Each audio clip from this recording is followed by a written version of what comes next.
नमस्कार सभी मित्रों को, बहुत बहुत स्वागत है आपका हमारे चैनल संकल्प सफलता पर। मैं वंदना पांडे आज इस वीडियो में 13 नवंबर 2020 को जो हिंदी का पेपर हुआ था, सेकंड पेपर, उसे लेकर के उपस्थित हुई। ये नेट का पेपर था और नेट के पेपर में आपको 100 क्वेश्चन मिलते हैं सेकंड पेपर में आपके सब्जेक्टिव, जिसमें कि मैं आज इस वीडियो में हिंदी के पेपर को सॉल्व करवाने जा रही हूँ। तो सभी क्वेश्चंस आपके सामने हैं और आप जानते हैं इसमें एक आईडी दी होती है, क्वेश्चन की आईडी, जिससे कि आंसर शीट से मिलानी होती है, मिला करके उसके सही ऑप्शन को लिखना होता है। वो मैंने कर लिया है। यहाँ पर आपको सिर्फ और सिर्फ क्वेश्चन के आंसर मुझे देने हैं। तो मैं कोशिश करूँगी कि इस पूरे वीडियो में आपको 100 क्वेश्चन जो दिए गए हैं उनके सारे के सारे उत्तर दे सकूँ। तो बिना देर किए वीडियो को शुरू करते हैं। देख सकते हैं पहला जो प्रश्न है, पहला प्रश्न आपको दिख रहा होगा, तमस उपन्यास के पात्र हैं। ये फर्स्ट मीटिंग का पेपर है, यानी कि जो फर्स्ट मीटिंग में हुआ था, फर्स्ट मीटिंग में हिंदी के जो कैंडिडेट जिन्होंने कि पेपर दिया था उस वाली मीटिंग का ये क्वेश्चन पेपर था, आप देख सकते हैं। और अगर आप सेकेंड मीटिंग में थे तो भी आपको ये पेपर देखना चाहिए, अगर आप फर्स्ट मीटिंग में थे तो तब तो देखना ही देखना है। दोनों ही स्थितियों में आपको ये देखना है। और जो नए कैंडिडेट जो कि नेक्स्ट ईयर के लिए यानी कि नेक्स्ट वाले नेट एग्जाम के लिए देख रहे हैं, उनके लिए दोनों मीटिंग के पेपर को देखना ज़रूरी है। डिस्क्रिप्शन में आपको दूसरे वाली मीटिंग का लिंक मिल जाएगा, तो देखना बिल्कुल ना भूलें और अपनी तैयारी को मजबूत करें।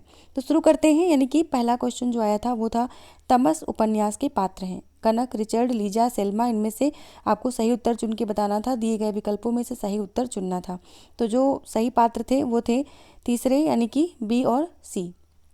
बी और सी का मतलब क्या है यहाँ पर?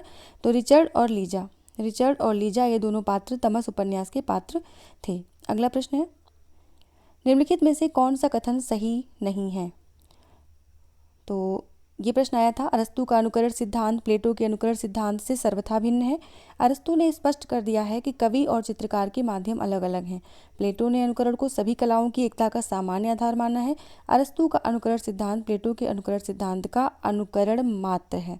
यानी कि इसमें बताना था आपको कि कौन सा कथन सही नहीं है। तो इसमें जो कथन सही नहीं है वो सही नहीं है चौथा, यानी कि विकल्प जो है आपका 4 सही होगा। अरस्तु का अनुकरण सिद्धांत प्लेटो का सिद्धांत का अनुकरण मात्र नहीं है। अगला प्रश्न है, निम्नलिखित में कौन सा शब्द यौगिक है, रूढ़ नहीं? जलद, नाक, कान, पर। इनमें से आपको सही उत्तर देना था। स्पष्ट है बिल्कुल, जलद इसमें जो है वो रूढ़ नहीं है, यौगिक शब्द है, क्योंकि ये जल प्लस द से मिलकर बना हुआ है। ठीक है, तो द का अर्थ यहाँ पर क्या हो जाएगा? जलद का अर्थ होता है बादल, दा का अर्थ होगा बादल, और जल यानी कि जल से भरा हुआ। तो इसलिए ये रूढ़ शब्द नहीं है बल्कि यौगिक शब्द है। अगला प्रश्न है, देश प्रेम है क्या?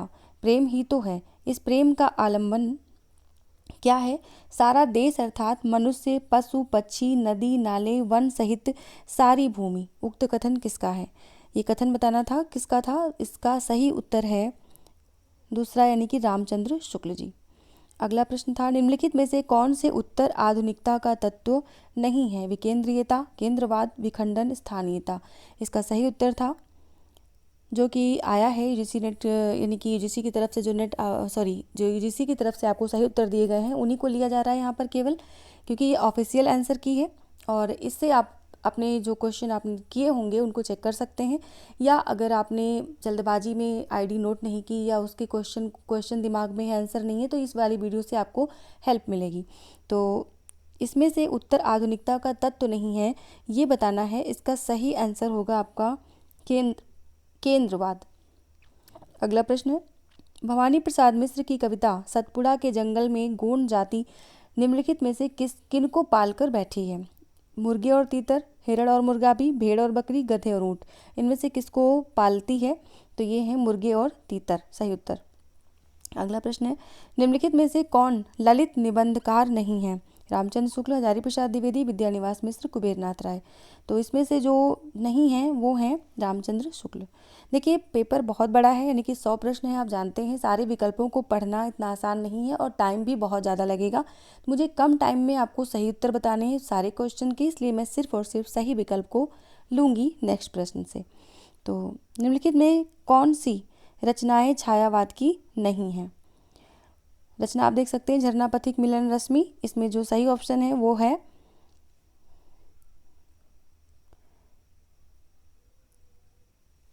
ऑप्शन नंबर 3, बी और सी, पथिक और मिलन। ये राष्ट्रवादी जो काव्यधारा चलती है साथ साथ में उसकी हैं, ये छायावादी काव्यधारा से नहीं है। अगला प्रश्न है, निम्नलिखित कहानियों को उनके वर्ण विषय के साथ सुमेलित कीजिए।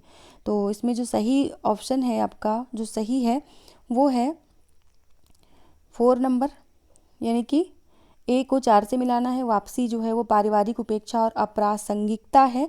और बी यानी कि तीसरा आंचलिक तत्व है। सी दूसरा है और डी पहला है। इस तरह से आप देख सकते हैं। अगला प्रश्न है, निम्नलिखित में से कौन सी आधुनिक काल की रचनाएं हैं? तो ये बताना है। इसके लिए सही ऑप्शन आपके पास जो है नीचे देख सकते हैं। क्वेश्चन नंबर 10 है, यानी कि इसका सही ऑप्शन जो होगा वो 1 होगा, ए और सी। ए और सी में क्या क्या है? ए और सी में उद्धव शतक और भ्रमरदूत, ये 2 रचनाएं, उद्धव शतक और भ्रमरदूत, ये 2 रचनाएं जो हैं वो कब की हैं? वो आधुनिक काल की रचनाएं हैं। अगला प्रश्न है, मन्नू भंडारी द्वारा रचित उपन्यास नहीं है। इसमें पूछा गया कि इनके द्वारा रचित उपन्यास कौन सा नहीं है। तो सैलूस बसंती, ये 2 दिए गए हैं, यानी कि महाभोज और आपका बंटी तो इनका है ही। तो 11 का तीसरा ऑप्शन जो है वो इसमें सही है। ठीक है। अगला प्रश्न है, निम्नलिखित में से छत्तीसगढ़ की कौन सी मुख्य रंग शैलियाँ हैं? आप देख सकते हैं यहाँ पे रंग शैली पूछी गई। रंग शैलियाँ कौन कौन सी हैं? ख्याल, माच, नाचा, पंडवानी। इनमें से कौन कौन सी रंग शैली है? इसका सही उत्तर होगा आपका सी और डी, यानी कि नाचा और पंडवानी। अगला प्रश्न है, रामचंद्र शुक्ल के अनुसार निम्नलिखित में से किस ग्रंथ में कयामत का वर्णन है? ये प्रश्न पूछा गया था। इसका सही उत्तर जो होगा आप जानते ही हैं, आखिरी कलाम। अगला प्रश्न था, वस्तु विकास की दृष्टि से अंधा युग के अंकों का सही क्रम क्या होगा? आपने सारे ये अंक देखे होंगे। कौरव नगरी, अश्वत्थामा का अर्ध सत्य, पशु का उदय, गांधारी का साप, विजय क्रमिक आत्महत्या। और इसी के साथ इसके विकल्प दिए गए हैं, यानी कि इस वाले क्वेश्चन को हमें देखना है विकल्प कौन सा सही है। तो ये सही है तीसरा वाला विकल्प, यानी कि ए सी बी डी ई। तो आप देख सकते हैं ए सी बी डी ई का मतलब, यानी कि पहले ये आया 1 नंबर पे, फिर इसके बाद ए सी यानी कि पशु का उदय, और बी डी इसके बाद आया अश्वत्थामा वाला, और फिर गांधारी का साप, और फिर ई यानी कि ये विजय एक क्रमिक आत्महत्या। तो इस तरह से ये इसका क्रम था। अगला प्रश्न था, निम्नलिखित में से स्त्री नाटककारों की कौन सी रचनाएं हैं? क्वेश्चन नंबर 15 है ये। इसमें जो है सही उत्तर आपका होगा तीसरा, यानी कि बी और डी। नेपथ्य राग और बिना दीवारों का घर, ये स्त्री महिला नाटककारों ने लिखा हुआ है। अगला प्रश्न है, मार्क्सवादी दर्शन के अनुसार निम्नलिखित में से कौन से कथन सही हैं? इसका जो सही उत्तर था वो था 16 का ए, यानी कि ए और बी दोनों। मानव सभ्यता के विकास की पहली मंजिल आदिम साम्यवाद की थी। मानव समाज का इतिहास वर्ग संघर्षों का इतिहास, बाकी दोनों गलत थे। अगला प्रश्न था, निम्नलिखित में से कौन सी अवधारणा मार्क्सवादी विचारधारा के प्रतिकूल है? मार्क्सवादी विचारधारा के प्रतिकूल है सर्वहारा का अधिनायकत्व। इसमें से सही उत्तर लेते हैं फिलहाल हम 17 का 2, यानी कि इतिहास चक्र, इतिहास चक्र। अगला प्रश्न था, नगर बाहिरे डोंबी तोहर कुड़िया छई छोई जाई सो बाह्या नाड़िया, उपयुक्त काव्य पंक्तियाँ किसकी हैं? ये प्रश्न था। इसमें जो सही उत्तर है वो होगा आपका कढ़प्पा। अगला प्रश्न था, सांप्रदायिक विद्वेष और विभाजन की त्रासदी पर आधारित उपन्यास कौन सा है? इसमें विकल्प देना है, विकल्प दिए गए थे, और इसका जो सही उत्तर है आपका ये होगा चौथा वाला ऑप्शन, यानी कि सी और डी, तमस और झूठा सच। अगला प्रश्न था, रामचरितमानस के उत्तरकांड में उन्होंने ज्ञान की अपेक्षा भक्ति को कहीं अधिक सुसाध्य और आसुफलदायिनी कहा है। ये कथन किसका है? इसका सही उत्तर है रामचंद्र शुक्ल जी ने कहा है। अगला प्रश्न है, सीता हरण तात जनी कहो पिता संजाई, जो मैं राम तो कुल सहित कही दसानन जाई। इस वाले प्रश्न का उत्तर आपको मिलेगा पहला वाला, यानी कि अर्थांतर संक्रमित वाच्य ध्वनि है। अगला प्रश्न है, निम्नलिखित में से आषाढ़ का एक दिन के पात्र कौन है इनमें से? तो इसका सही उत्तर है 2। 2 का मतलब है बी और सी, यानी कि दंतुल है और अनुस्वार है। अगला प्रश्न है, करम बीबी और सरफराज निम्नलिखित में से किस उपन्यास के पात्र हैं? करम बीबी और सरफराज, इसमें जो है ये पात्र जो हैं ये हैं जिंदगी नामा के, जिंदगी नामा उपन्यास के। और अगला प्रश्न था, जगदीश चंद्र माथुर के नाटकों के मुख्य स्वर हैं। प्राचीन पात्र प्रसंगों द्वारा सामयिक समस्याओं का प्रकाशन। इसके हम फिलहाल देख लेते हैं जो कूट दिए गए हैं, यानी कि कौन से। तो इसका सही उत्तर था तीसरा, यानी कि ए और सी। ए और सी का तात्पर्य यहाँ पर क्या है देख लेते हैं एक बार। इसमें देखिए पूछा गया जगदीश चंद्र माथुर के नाटकों के मुख्य स्वर पूछे गए हैं। ठीक है, तो इसमें ए और सी माना गया, यानी कि प्राचीन पात्र प्रसंगों द्वारा सामायिक समस्याओं का प्रकाशन इनके द्वारा किया गया, और रामलीला पद्धति द्वारा तुलसी के मानस मर्म को आधुनिक पाठकों तक पहुंचाया गया है। अगला प्रश्न है, लाला बृजकिशोर और मुंशी चुन्नीलाल निम्नलिखित में से किस उपन्यास के पात्र हैं। ये प्रश्न पूछा गया था और इसमें सही उत्तर है 4, यानी कि परीक्षा गुरु। अगला प्रश्न था, फणीश्वर नाथ रेणु द्वारा रचित कहानियाँ इनमें से कौन सी हैं। विकल्प नीचे दिए गए हैं, आपको देखना है विकल्प। इसका सही उत्तर होगा तीसरा वाला, तीसरा यानी कि कौन सा, बी और डी, ठुमरी और आदिम रात्रि की महक। ये हैं फणीश्वर नाथ रेणु जी की कहानियाँ। अगला प्रश्न है, नीचे 2 कथन दिए गए हैं। कृष्ण भक्ति काव्य वृत्ति के उत्कर्ष का दर्शन है, इसीलिए उसका पूरा स्वाद उज्ज्वल रस में होता है। इसका सही उत्तर बताना है आपको। स्थापना और तर्क दिए गए हैं। इसके जो ऑप्शन हैं वो हैं, उपयुक्त कथनों के आलोक में निम्नलिखित विकल्पों में सर्वाधिक उपयुक्त उत्तर को आपको चुनना है। इसका जो सर्वाधिक उपयुक्त उत्तर था वो था ए और आर, दोनों सही हैं। अगला प्रश्न है, प्रकाशन वर्ष की दृष्टि से निम्नलिखित कविता संग्रहों का अनुक्रम बताना है। तो प्रकाशन वर्ष की दृष्टि से है, यानी कि इसमें से आपको बताना है। तो सही उत्तर आपका होगा ए बी सी डी। ठीक है, ए बी सी डी, यानी कि पहले परिमल, फिर लहर, फिर ग्राम्या, फिर दीपशिखा। अगला प्रश्न है, शकुन और डॉक्टर जोशी के अंतर संबंधों पर आधारित कथानक किस उपन्यास में प्रस्तुत किया गया है। इसका जो उत्तर है वो है आपका बंटी। और अगला प्रश्न है, नीचे 2 कथन दिए गए हैं। साहित्य में लोक ही प्रमाण है। लोक साहित्य की गुणवत्ता प्रमाणित करने के लिए शास्त्रीय प्रतिमानों की आवश्यकता होती है। कथन और कथन 2 कथन दिए गए हैं, जिनमें से दोनों कथनों की व्याख्या नीचे दी गई है कि क्या होगा। तो इसमें तीसरा वाला सही है, यानी कि कथन 1 सत्य है किंतु कथन 2 गलत है। अगला प्रश्न था, नीचे 2 कथन दिए गए, ये कथन और स्थापना और तर्क वाले हैं।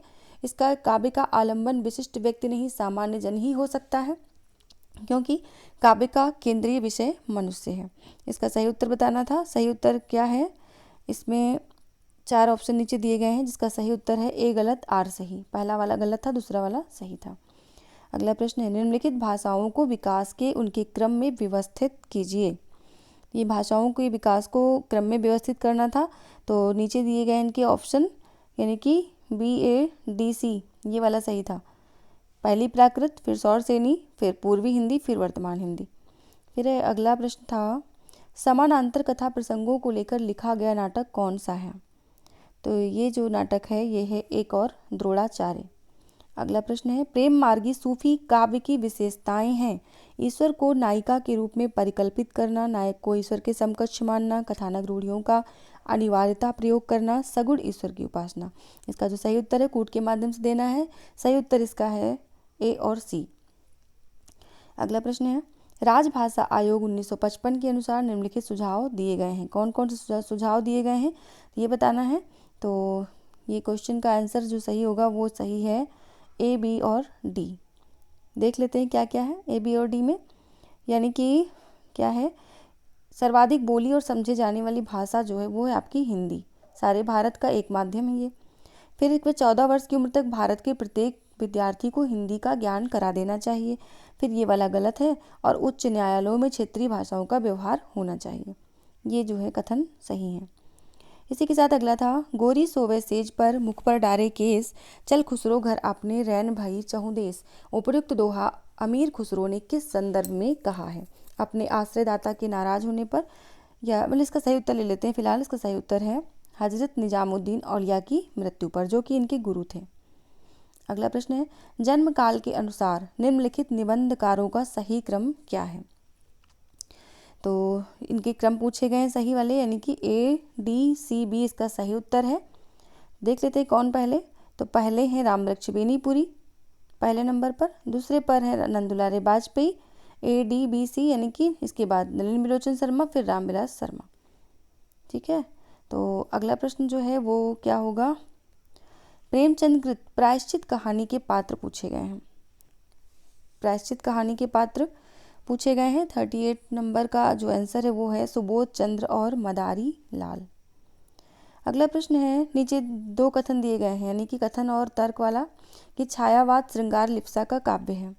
वस्तुतः रीतिकालीन श्रृंगार भावना ही छायावाद में अज्ञात आलंबन का आधार बनी।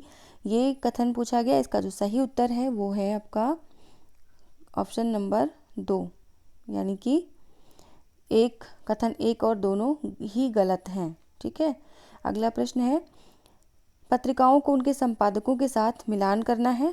इसका जो सही उत्तर है वो ले लेते हैं पहले 40 नंबर, यानी कि तीसरे का अर्थ है यहाँ पर कि ए में 3, कवि वचन सुधा यानी कि भारतेंदु हरिश्चंद्र, हिंदी प्रदीप किसकी है, बालकृष्ण भट्ट की, ब्राह्मण पत्रिका प्रताप नारायण मिश्र की, सदादर्श लाला श्रीनिवास दास की। अगला प्रश्न है, महादेवी के साहित्य में कहीं निष्क्रिय दया नहीं वरन रचनात्मक करुणा का ही भाव वर्तमान है। उपर्युक्त पंक्तियां किस आलोचक की हैं?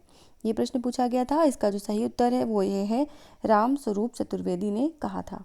अगला प्रश्न है, प्रकाशन वर्ष के अनुसार निम्नलिखित कहानियों का सही क्रम क्या होगा?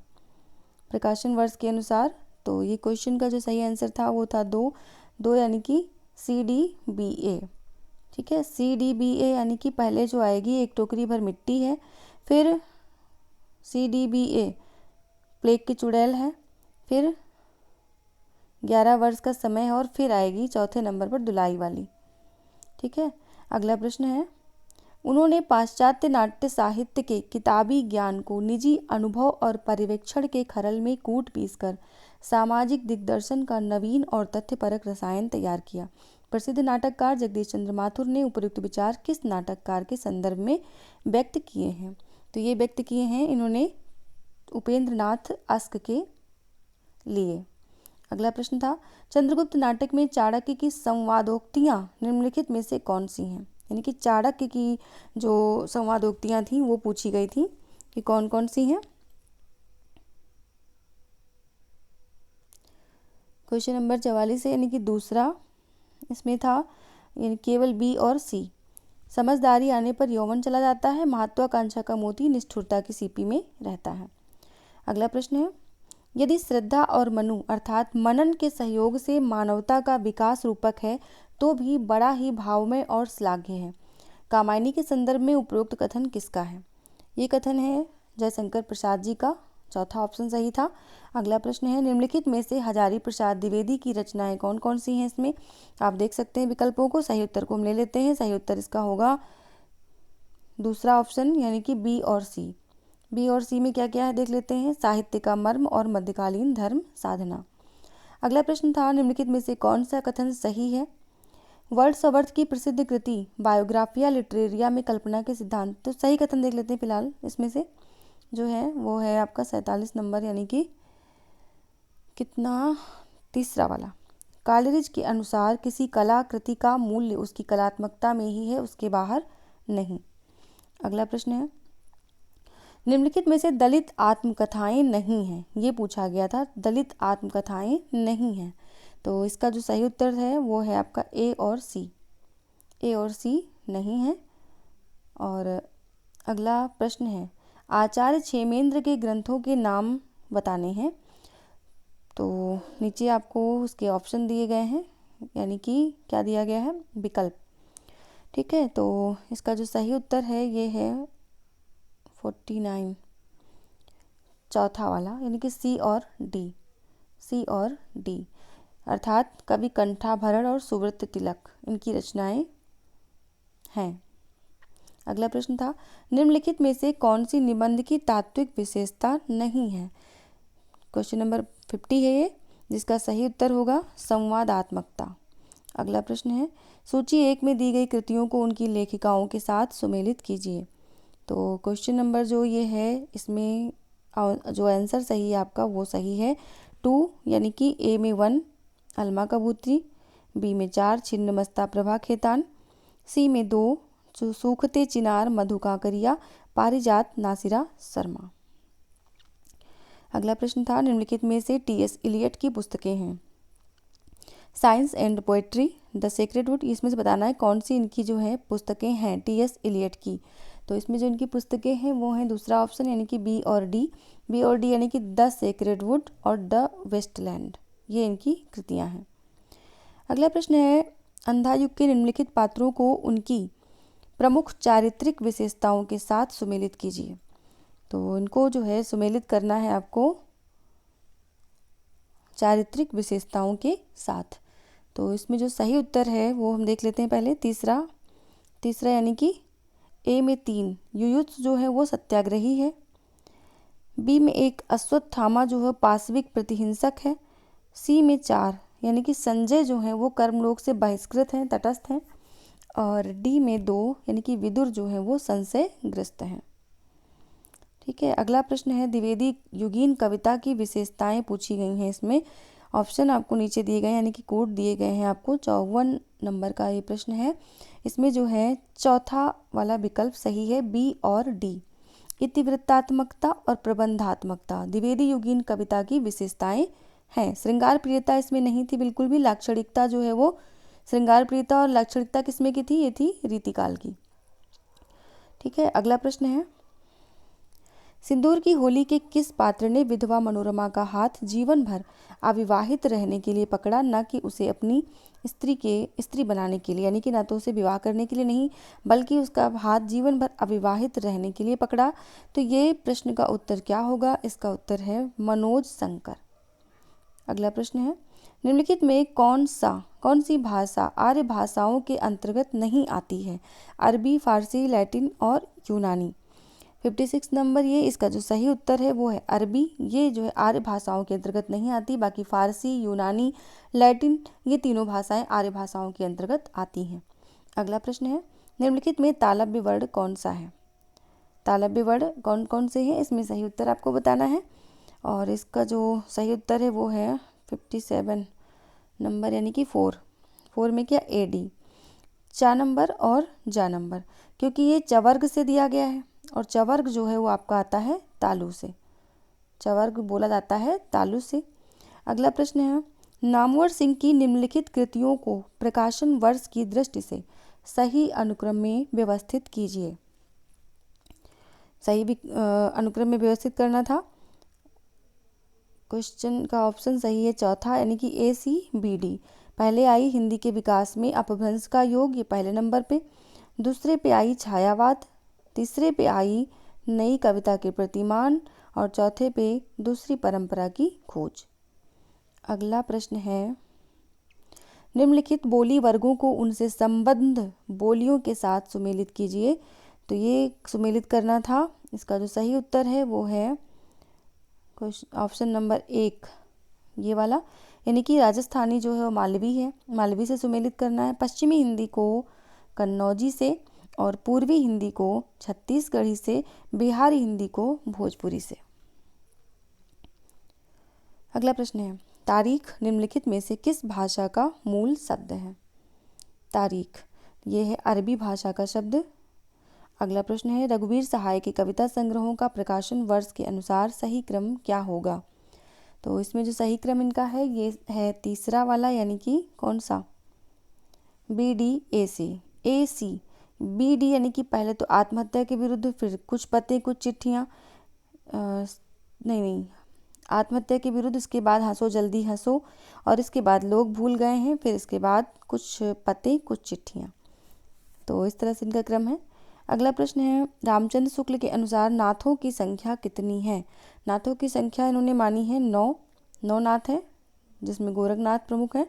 अगला प्रश्न है, निम्नलिखित प्रतीकवादी नाटकों को उनके लेखकों के साथ सुमेलित करना था। प्रतीकवादी नाटकों को जो लिखे हैं, यहाँ पर नाटक लिखा हुआ था, ये थोड़ा सा समझ नहीं आ रहा है, क्योंकि जो विज्ञान गीता है इनकी ये काव्य है केशवदास जी का, और ज्योत्सना जो है वो भी काव्य है। नाटक क्यों लिखा गया नहीं पता चल रहा है, तो इसलिए इस प्रश्न को थोड़ा सा संशय में रखना जरूरी है। तो फिलहाल इसका जो सही उत्तर है वो ले लेते हैं। इसका सही उत्तर था पहला ऑप्शन, विज्ञान गीता केशव दास, ज्योत्सना सुमित्रानंदन पंत, नवरस देव की है, देव माया प्रपंच जो है नहीं सॉरी, नवरस जो है वो सेठ गोविंदास की है, देवमाया प्रपंच देव की है। अगला प्रश्न है, निम्नलिखित कृतियों को उनके प्रकाशन वर्ष के आधार पर सुमेलित करना है। सही उत्तर इसका क्या है? 64 नंबर, यानी कि पहला वाला ऑप्शन सही होगा। ए में 2 लोकायतन जो है वो 1964, बी में 3 आंसू 1925, सी में 4 भारत भारती 1912, चित्ररेखा 1935। अगला प्रश्न है, निम्नलिखित में से किस उपन्यास में उत्तर प्रदेश के पूर्वांचल के एक कस्बा नुमा गांव शिवपालगंज की कहानी वर्णित है? इसका सही उत्तर क्या होगा? इसका सही उत्तर है राग दरबारी। श्री लाल शुक्ल जी का ये उपन्यास है और इसमें शिवपालगंज का वर्णन किया गया है। अगला प्रश्न है, पुनर्जागरण के संबंध में निम्नलिखित में से कौन से कथन सही हैं? अगर आपको पूरे विकल्प पढ़ने हैं, सारे विकल्प पढ़ने, तो आप वीडियो को पॉज कर लीजिए और सारे विकल्पों को पढ़ लीजिए, उसके बाद फिर से प्ले कर दीजिए, तो आपको सारे विकल्प दिखेंगे। क्योंकि समय ज़्यादा ना लगे इसलिए इनके विकल्पों को मैं सारे विकल्पों को नहीं पढ़ रही हूँ, सिर्फ और सिर्फ सही विकल्प को पढ़ रही हूँ। तो अगर आपको ज़रूरत है तो वीडियो को पॉज करें और उसके विकल्प को देख सकते हैं। इसमें जो सही उत्तर है वो होगा ए और डी। पहला ऑप्शन, 2 जातीय संस्कृतियों की टकराहट, मनुष्य के संपूर्ण तथा संश्लिष्ट रूप की खोज, पुनर्जागरण के संबंध में ये कथन सही है। अगला प्रश्न है, आधुनिक ईरान की पृष्ठभूमि पर रक्त रंजित क्रांति का चित्रण निम्नलिखित में से किस उपन्यास में किया गया है? इसका सही उत्तर है 7 नदियां एक समुंदर, ईरान वाला है ना। अगला प्रश्न है, मानस का हंस उपन्यास के पात्र नहीं हैं। कौन कौन से पात्र इसमें नहीं हैं? तो ये हैं तीसरे, यानी कि वीरपाल सिंह और जानवी, ये नहीं हैं। यहाँ पर ध्यान दीजिए, नहीं है। तो ये सारे पात्र इसमें बाकी थे, वीरपाल सिंह और जानवी इसमें नहीं थे। अगला प्रश्न, निम्नलिखित में से किस बिंदु पर महात्मा गांधी और डॉक्टर भीमराव अंबेडकर के बीच मतभेद था? 69 में दूसरा सही, अलग मतदाता सूची। अगला प्रश्न था, रामचंद्र शुक्ल के अनुसार निम्नलिखित में से अमीर खुसरो के बारे में कौन सी बातें सही हैं? रामचंद्र शुक्ल जी ने जो बातें इनके लिए कही हैं वो हैं ए, बी और डी, यानी कि वे फारसी के बहुत अच्छे ग्रंथकार और अपने समय के नामी कवि थे। ये बड़े ही विनोदी और मिलनसार सहृदय व्यक्ति थे। और ये वाला नहीं सही था, इनकी पहेलियाँ और मुकरियाँ प्रसिद्ध हैं। ए, बी, डी और इनका सही है। अगला प्रश्न था, कथनों को मिलाना है, यानी कि स्त्री विमर्श के अनुसार स्त्री केवल जैविक उत्पत्ति है। पितृसत्तात्मक व्यवस्था स्त्री के व्यक्तित्व और विचारों का नियमन नहीं करती। इसमें से आपको बताना है कि कौन सा कथन सही और कौन सा गलत है, या दोनों सही या दोनों गलत हैं। तो इसका जो सही उत्तर होगा वो 2, यानी कि दोनों ही गलत हैं। स्त्री विमर्श के अनुसार स्त्री केवल जैविक उत्पत्ति बिल्कुल नहीं है। पितृसत्तात्मक व्यवस्था स्त्री के व्यक्तित्व और विचारों का नियमन नहीं करती, ये भी बिल्कुल गलत है। अगला प्रश्न है, ओ मेरे आदर्शवादी मन और मेरे सिद्धांतवादी मन, अब तक क्या किया, जीवन क्या जिया। उपयुक्त पंक्तियों के आधार पर निम्नलिखित में से कौन सा सही नहीं है? तो इसमें सही जो नहीं है वो है असमंजस की स्थिति, ये सही नहीं है। बाकी स्वयं से असंतुष्टि इसमें दिख रही है, आत्मालोचना दिख रही, आत्ममंथन भी दिख रहा है। अगला प्रश्न है, दूधनाथ सिंह द्वारा रचित कहानी संग्रह इसमें से कौन कौन से हैं? दूधनाथ सिंह द्वारा रचित कहानी संग्रह, ऑप्शन 4 सही है, यानी ए और डी। धर्म क्षेत्र, कुरुक्षेत्र, निष्कासन। अगला प्रश्न है, रामचंद्र शुक्ल के अनुसार निम्नलिखित में से द्वयाश्रय काव्य के रचयिता कौन है? द्वयाश्रय काव्य के रचयिता, यानी कि शुक्ल जी ने जो कहा था कि भट्टी के समान काव्य की रचना की गई, वो किसके द्वारा थी? वो थी हेमचंद्र जी के द्वारा द्वयाश्रय काव्य की रचना की गई। इसमें जो ऑप्शन सही है वो है दूसरा। अगला प्रश्न है, प्रकाशन वर्ष के अनुसार निम्नलिखित उपन्यासों का सही अनुक्रम क्या होगा? तो इसमें बताना था आपको, यानी कि पहला वाला सही होगा, ऑप्शन देवरानी जेठानी की कहानी, इसके बाद वामा शिक्षक, इसके बाद भाग्यवती और फिर निस्सहाय हिंदू। अगला प्रश्न है, मलिक मोहम्मद जायसी की प्रेम कविता हिंदी साहित्य के इतिहास का काल विभाजन और नामकरण करते हुए उपर्युक्त नामकरण किस साहित्य इतिहासकार ने सुझाया है? ये किसने सुझाया है? तो ये सुझाया है जॉर्ज अब्राहम ग्रियर्सन, यानी कि पहला ऑप्शन सही होगा। अगला प्रश्न है, फोर्ट विलियम कॉलेज कलकत्ता के संबंध में निम्नलिखित में से कौन सा कथन सही नहीं है? इस कॉलेज के प्राचार्य जॉन गिलक्राइस्ट थे। इसमें से कौन सा कथन सही नहीं है, ये पूछा गया। इसमें जो सही नहीं है वो ये है कि आधुनिक भारतीय भाषाओं की जानकारी नहीं दी जाती थी। ये कथन सही नहीं है। अगला प्रश्न, आचार्य महावीर प्रसाद द्विवेदी का अनिस्थिरता शब्द संबंधी विवाद किस लेखक से हुआ था? इसका सही उत्तर जो है वो है बाल मुकुंद गुप्त जी। अगला प्रश्न, निम्नलिखित आचार्यों को उनके कालखंड के साथ सुमेलित करना है। इसमें जो सही उत्तर है आपका वो है चौथा विकल्प, यानी कि ए में 3। मम्मट जो है वो 11वीं सदी से हैं, भामा 4वीं सदी से, शंकुक 9वीं सदी से, विश्वनाथ 14वीं सदी से। अगला प्रश्न है, विद्यानिवास मिश्र द्वारा रचित निबंध नहीं है। इनमें से कौन सा निबंध विद्यानिवास मिश्र के द्वारा रचित नहीं है? तो क्वेश्चन नंबर 80 है, यानी कि पहला वाला, अस्मिता के लिए। नहीं, ऐसे नहीं होगा, कूट है, यानी कि ए और सी नहीं है। अंगद की नियति और अस्मिता के लिए। अगला प्रश्न है, साधो देखो जग बौराना, साची कहो तो मारन धावे, झूठे जग पतियाना। हिंदू कहत है राम हमारा, मुसलमान रहमाना, आपस में दो लड़े मरतु हैं, मरम न कोई जाना। उपयुक्त पंक्तियों में कबीर ने कौन सा संदेश नहीं दिया है? कौन सा संदेश इसमें नहीं है? ये क्वेश्चन नंबर है 81, यानी कि इसका जो सही उत्तर है वो है आपका धार्मिक असहिष्णुता। इसका सही उत्तर होगा धार्मिक असहिष्णुता। मैंने जो इसके पहले वीडियो बनाई थी उसमें मुझे जो लग रहा था उसका सही उत्तर वो सांप्रदायिक सौहार्द था, जो कि नहीं होगा। धार्मिक असहिष्णुता इसमें सही माना गया है। अगला प्रश्न, निम्नलिखित पाश्चात्य आचार्यों का जन्म वर्ष के आधार पर सही क्रम है। सही क्रम क्या होगा? 82 का दूसरा, यानी कि कौन सा? CBDA। सबसे पहले सैमुअल टेलर कॉलेज, इसके बाद फर्डिनांड द सास्यूर, इसके बाद IA रिचर्ड्स, इसके बाद रोला बार्थ। बड़े कठिन कठिन नाम दे दिए गए थे, शायद ही किसी का सही हो गया हो। निम्नलिखित रचनाकारों को उनकी रचनाओं के साथ सुमेलित कीजिए। घनानंद की रचना कौन सी है इसमें? 83, यानी कि दूसरा ऑप्शन सही होगा।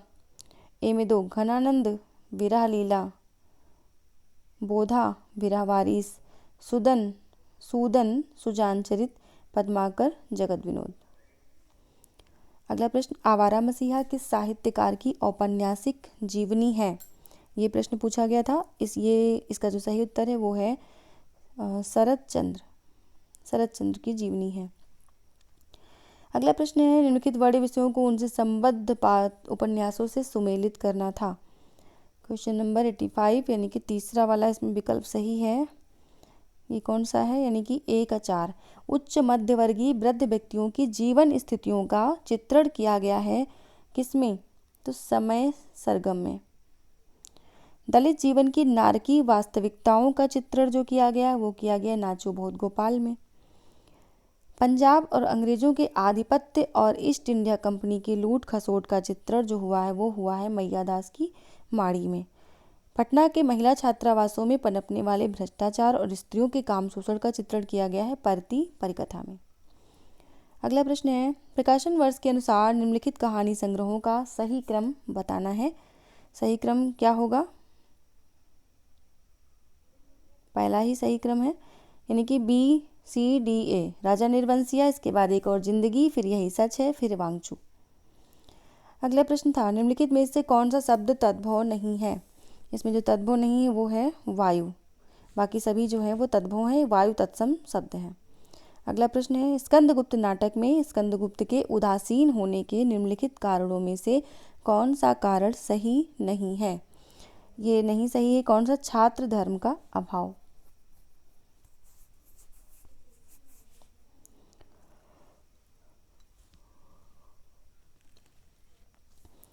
अगला प्रश्न है, त्रिशंकु के नाटककार कौन है?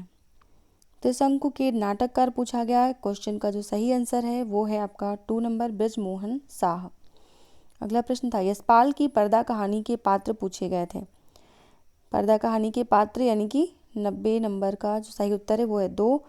2 का मतलब बी और सी, यानी कि बब्बर अली खां और चौधरी पीर बख्श, ये 2 इसमें पात्र थे।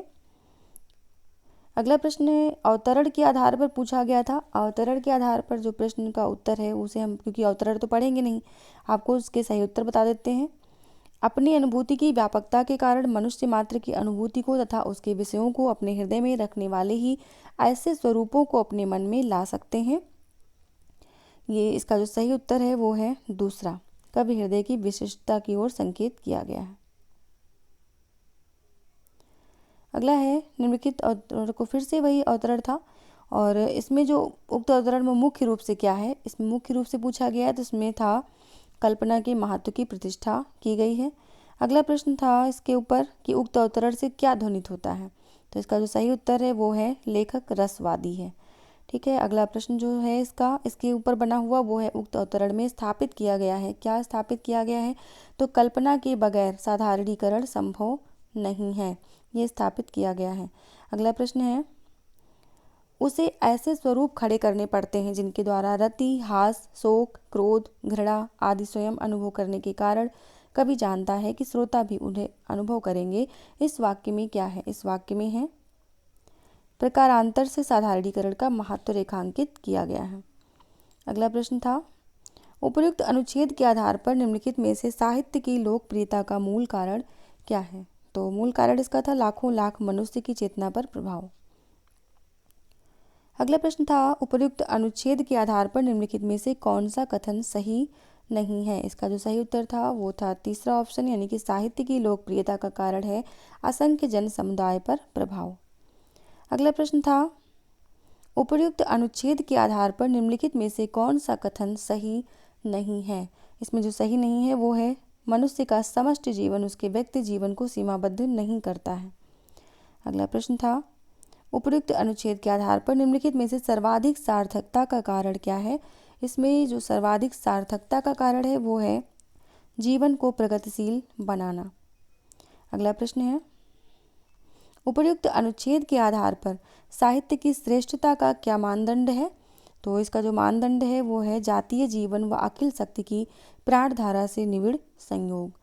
दोस्तों 100 प्रश्न पूरे हो गए हैं और आप सभी बहुत बोर हो चुके होंगे सुन करके, आवाज़ सुन के, और आवाज़ में भी काफ़ी थकान सुनने में महसूस हो रही होगी, तो उसके लिए माफ़ी चाहती हूँ। और सारे प्रश्नों का वाचन कर दिया है, यानी कि उसके सही उत्तर जो भी पूछे गए, जो भी आंसर शीट में आए हुए हैं ऑफिशियल वाली में, उसके सारे सही उत्तर आपको प्रोवाइड कर दिए गए हैं। ऐसे ही जो सेकंड मीटिंग में पेपर हुआ था उसके भी क्वेश्चंस मैं लेने की कोशिश करूँगी, जितने ज़्यादा ले सकती हूँ ले लूँगी, अगर हो सकेगा तो पूरा मिलेगा, नहीं तो हो सकता है कुछ परसेंटेज रह जाए, क्योंकि टाइम बहुत कम बचा है।